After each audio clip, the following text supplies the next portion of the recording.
One of the most difficult things I think as Americans, maybe it's just people in the West, I don't want to push my finger too hard at America or our culture, but we live in a day and a time where the idea that you should do whatever you kind of feel and be real and authentic, like to whatever you're sensing on the inside, that's a high value to us. And sometimes that's good. I think a lot of times it's not so good. And the idea of resisting our urges and our impulses, especially the ones that are not healthy or good, is kind of anathema. It's frowned upon by our culture. And yet the fruit of the Spirit, the last one of the fruit of the Spirit, it goes love, joy, peace, patience, kindness, goodness, faithfulness, gentleness, and then self-control. That's this part of us that controls our impulses and what we say and what we do, particularly like our external activities, even our internal activities, what we think about, because that fuels our external things.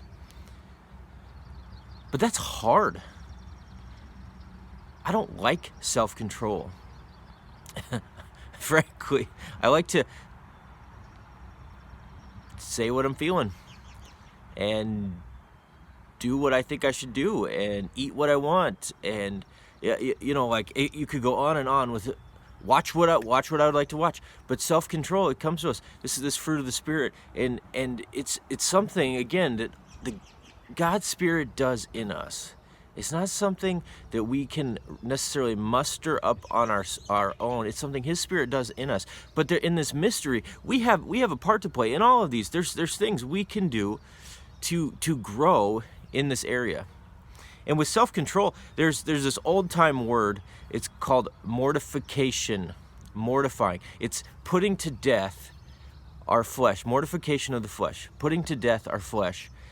And one of the things that I'm doing during this pandemic, I just started a few weeks ago, is I'm choosing to do that. I love to eat.